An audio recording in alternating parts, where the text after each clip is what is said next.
I never had a father.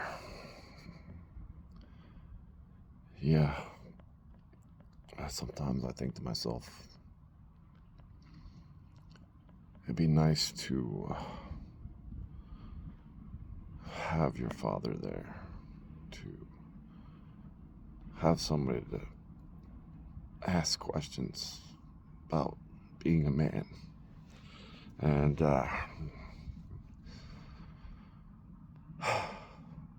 my father left when I was 3. I don't know why. I don't even know him. I didn't know him. I finally forgave him this past year, and he's been dead for a couple of years now. And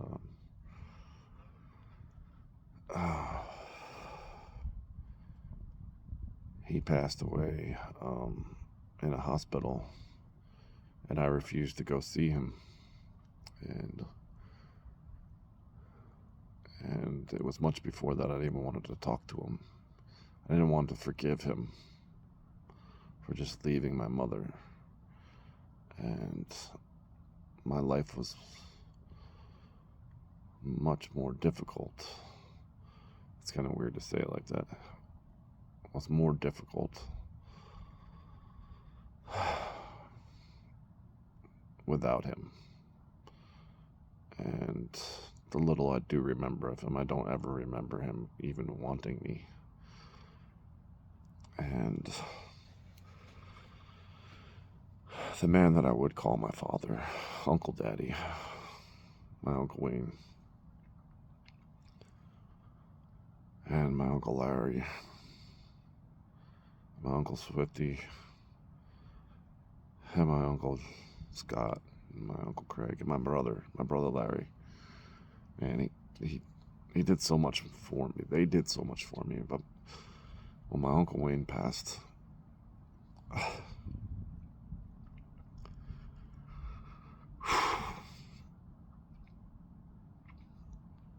I dropped to my knees and cried like a little baby.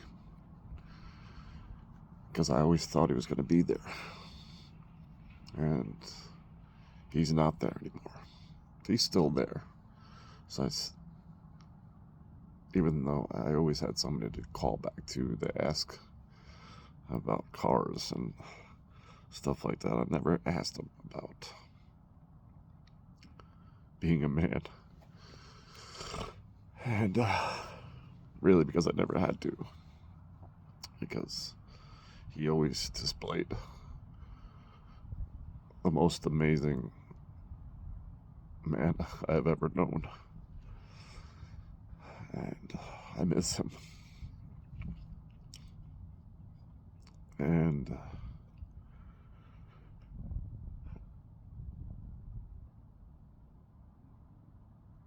I don't have anybody to, and I never did really, that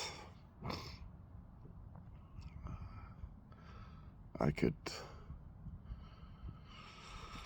tell all the shit that's going on in my head. And have a man that I could call.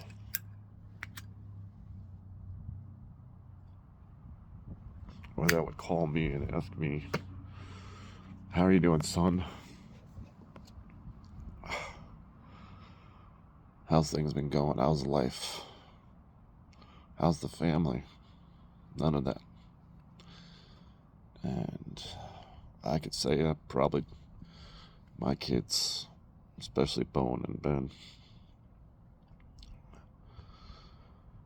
never had a dad either, because I was always gone. And even though I'm always here for them, just hoping pretty much every day that they call me or they stop by and visit, that I'm here for them. And when they are here, I do a lot of talking, because I missed a lot of time. And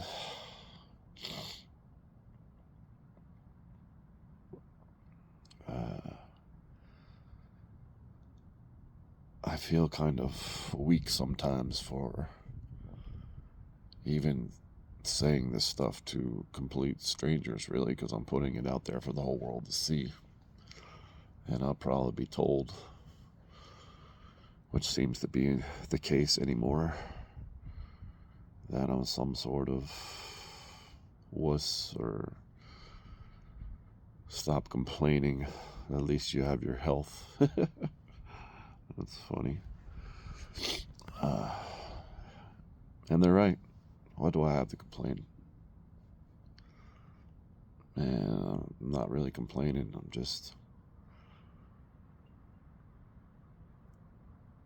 I miss my fathers. And I miss my brother. And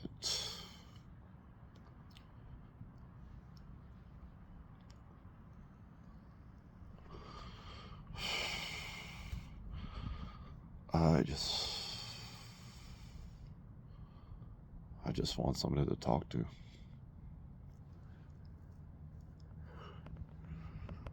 Or somebody to call me up and ask me how I'm doing.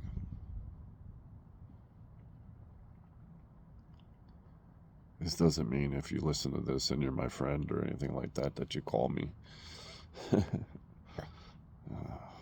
I'm sorry. You ask for something and you say, don't give me something. Because I know they all have their own lives and they all have their own problems. And they were all dads, just like me. And they all had dads, well, except for my brother. But he went back home after the military. And his kids had the majority of their life with him. And statistics say that by the time you turn 18,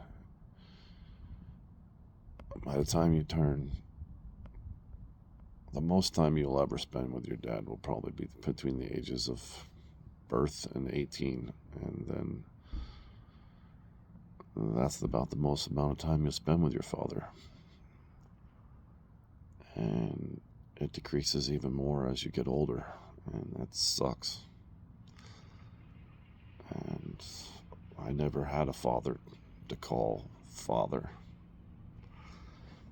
I had a lot of people that filled in, showed me the way, showed me the wrong way, showed me the right way. Loved me, take care of me.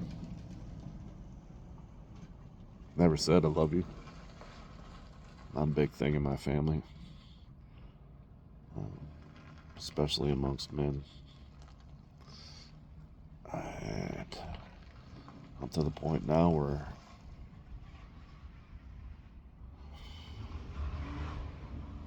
I hope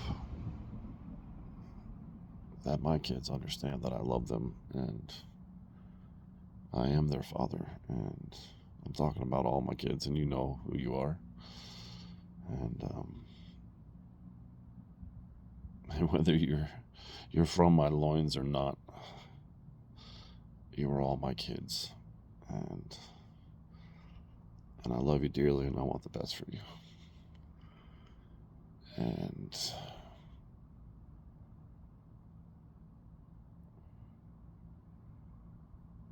I hope that more people understand that there is not a lot of privilege in anything that has to do with my skin color. Because I didn't have what most had. And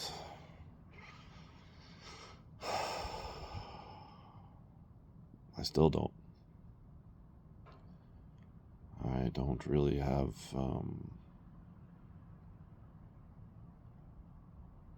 I don't have a father to call home to. Not that I ever really did.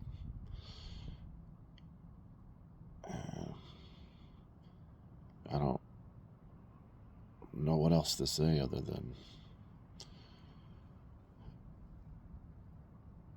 tell your father, if you have one.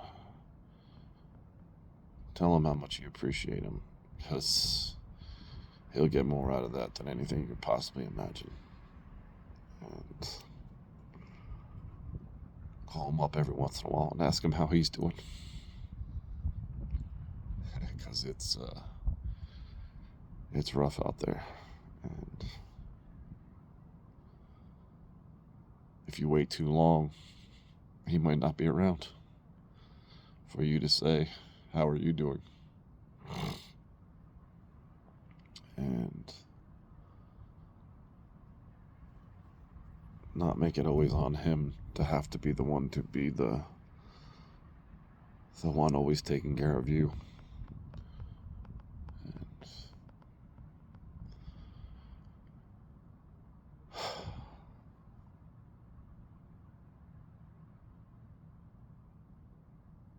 it's a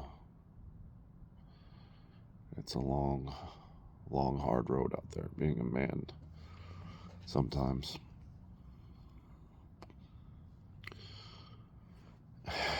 Cigarettes. It's a good thing they do go out.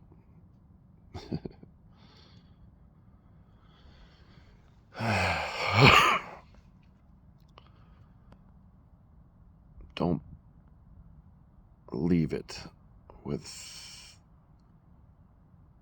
hate and anger, and don't allow it to be something that holds you back. And know that